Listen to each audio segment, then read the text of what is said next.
दोस्तों, जंग के 118वें दिन पर सुबह सुबह बड़ी खबर सामने आ रही है, जहां हमास की बड़ी जीत हुई है। नॉर्थ गाजा में जहां आपने जंग की शुरुआत में देखा था कि गोदी मीडिया के एंकर आड़े टेढ़े हाथ करके, आड़े टेढ़े मुंह करके ये बताने पर लगे हुए थे कि हो गया कब्जा नॉर्थ गाजा पर। नॉर्थ गाजा छोड़ करके भागे लोग अब इजरायली जो हैं नॉर्थ गाजा में आकर के बस जाएंगे। और तो और कुछ मुस्लिम बान बहादुर पत्रकारों ने भी पूरे गाजा पर ही कब्जा करवा डाला, पर अब उस गाजा की तस्वीर सामने आने लगी है जहां अपने हथियार छोड़ करके भागने के लिए मजबूर हुए हैं इजरायली सैनिक। जहां अब नॉर्थ गाजा के अंदर एक भी इजरायली सैनिक नहीं बचा है, तो वहीं यमन की आग भी लगातार बरस रही है अमेरिका और ब्रिटेन के जहाजों पर, जहां यमन की भी बड़ी जीत देखी जा रही है और हमास की भी बड़ी जीत जो है वो देखने को मिली है। दोस्तों, जिस तरीके से मैंने आपको बताया कि हमास की बड़ी जीत हुई है, और इस पर ज्यादा ना बात करके सबसे पहले आप स्क्रीन पर चल रहे इस वीडियो को देखिए, जहां नॉर्थ गाजा का ये वीडियो सर्कुलेट हुआ है। और नॉर्थ गाजा में जो लोग अपनी जगह को छोड़ करके सेफ जगह पर चले गए थे, जो ये बताया जा रहा था कि ये कहां बसेंगे इसका कोई अंदाजा नहीं है, अब वो लोग नॉर्थ गाजा वापस लौट रहे हैं। जो तस्वीर को दिखाया गया और बताया गया कि ये बड़ी जीत है गाजा के लोगों की, जहां बेतलाहिया हो, गाजा हो, नॉर्थ गाजा हो, हर जगह जो है तबाही का मंजर है। और वो तबाही जो है आसमानी हमलों में की गई है। जमीनी हमले में जब मुकाबला करना पड़ा है हमास के मुजाहिदीनों का, तो तस्वीर आपके सामने है कि जो लोग सेफ जगह पर गए थे अब अपने टूटे हुए घरों पर रहने के लिए जाते हुए दिखाई दे रहे हैं। ये वीडियो किसी गोदी मीडिया को नजर नहीं आने वाला, और सिर्फ यही वीडियो सामने नहीं आया है, बल्कि किस तरीके से नॉर्थ गाजा में अपने हथियार छोड़ करके भागे हैं इजरायली सैनिक। स्क्रीन पर चल रहे इस वीडियो को देखिए, जहां बड़े बड़े रॉकेट्स, बड़ी बड़ी मिसाइलें जो हैं वो नॉर्थ गाजा में देखी जा रही हैं। और यहां साफ तौर पर पता चलता है कि मुजाहिदीनों ने अपने दम पर लड़ करके इजरायली सैनिकों से नॉर्थ गाजा जो है वो वापस लिया है। और सिर्फ यही नहीं, बल्कि स्क्रीन पर चल रहे इस वीडियो को देखिए, जहां एक पत्रकार ये साफ तौर पर बता रहा है कि नॉर्थ गाजा में बड़ी जीत है, जहां अब एक भी इजरायली सैनिक नहीं बचा है। और वो ये भी बता रहे हैं कि जब तक वो लोग यहां थे हमें कोई रिपोर्ट नहीं करने दी गई, और अब हम पूरी तरीके से ये मैदान दिखा रहे हैं। हालांकि हवाई हमलों में सब तहस नहस कर दिया है इजराइल ने, पर जमीनी जंग में मुंह की खानी पड़ी है और नॉर्थ गाजा में अब एक भी इजरायली सैनिक नहीं बचा है।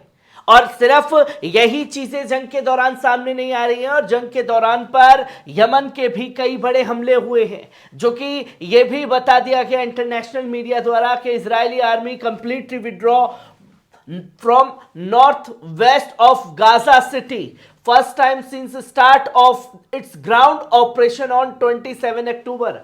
27 अक्टूबर से लेकर के अब तक, यानी कि 31 तारीख तक इजराइल की सैनिक वहां मौजूद थे।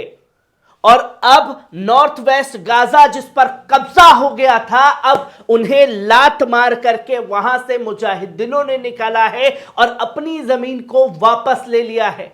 जो तस्वीर लोगों के सामने है, और तो और फिर 24 घंटे के अंदर बड़े क्लैशेस यमन और अमेरिका ब्रिटेन के बीच देखने को मिले हैं, जहां आप देख सकते हैं कि यमन के ऊपर तीसरी बार 24 घंटे के अंदर जो है हमला किया गया है अमेरिका और ब्रिटेन द्वारा, जिसकी तस्वीर आपके सामने, और बताया गया कि 24 घंटे के अंदर जो है यमन ने भी पलटवार किया है। जहां इससे पहले यमन ने यूएसएस के ग्रिडिल जहाज जो शिपिंग थी उसे डिस्ट्रॉय कर दिया था, उसे तहस नहस कर दिया था।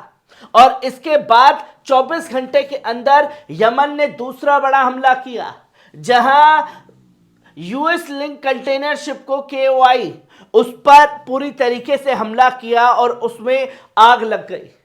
24 घंटे के अंदर 2 बड़े हमले यमन के द्वारा हो चुके हैं और 24 घंटे के अंदर 3 बड़े हमले जो हैं वो किए गए हैं एयर स्ट्राइक के जरिए, क्योंकि लाल सागर में मुकाबला नहीं कर पा रहा है अमेरिका ब्रिटेन, तो हवाई फायरिंग जो है वो तेज कर दी गई है, जिसकी तस्वीर लोगों के सामने आई है। और जब ये बड़े हमले हुए हैं तो इसके साथ ही साथ नक्शा भी जारी हुआ है, कहां कहां हमले किए गए हैं अमेरिका ब्रिटेन द्वारा। एक तो सादा जो यमन की राजधानी है उसके पास में हमले किए गए, तो वहीं हुदायदा जो जगह है उस जगह पर बम बरसाए गए हैं और इतने में 57 जो रॉकेट मिसाइलें हैं एयर स्ट्राइक के जरिए वो इन दोनों शहरों के ऊपर दागे गए हैं। और बताया गया कि हमने जो अंसारुल्लाह ग्रुप है उसके ठिकानों को तहस नहस किया है, पर वहीं कुछ अधिकारियों का साफ तौर पर कहना है कि हम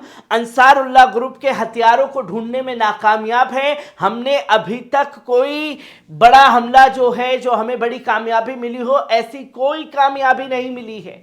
जहां 24 घंटे के अंदर 2 बड़े हमले यमन के जरिए हुए यूएस के जहाज पर, जहां पहले जो कि बताया गया कि गैलेक्सी करके ग्रिडली डिस्ट्रॉय किया, जो शिप जहाज था जो सामान लेकर के आने जाने का काम करता था। फिर उसके बाद KOI शिप को उड़ाने का काम जो है यमन द्वारा किया गया है। और सिर्फ यही चीजें सामने नहीं आई हैं, बल्कि यह भी बताया गया कि लाल सागर के अंदर भी लगातार बमबारी जारी है, जहां यमन की मिसाइलें लगातार बरस रही हैं। बैलिस्टिक मिसाइल उसने 24 घंटे के अंदर डाली और फिर यह बताया गया गल्फ ऑफ अदन में यह बड़ा हमला किया गया था।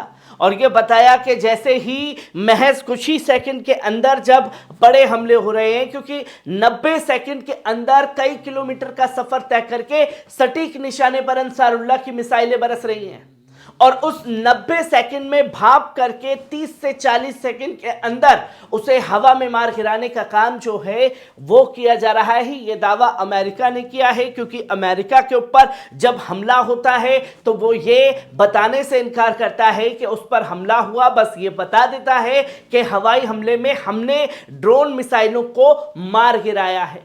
पर एक भयंकर तबाही जो है लाल सागर में यमन अमेरिका ब्रिटेन के बीच देखने को मिल रही है, तो वहीं हमास की भी ये बड़ी जीत है कि अपने दम पर जीत करके, उनसे मुकाबला करके अपनी जमीन को वापस लिया है। तो यमन भी एक नई गाथा इस जंग के दौरान लिख रहा है। हर एक पहलू को आपके साथ साझा करता रहूंगा। दीजिए इजाजत, शुक्रिया।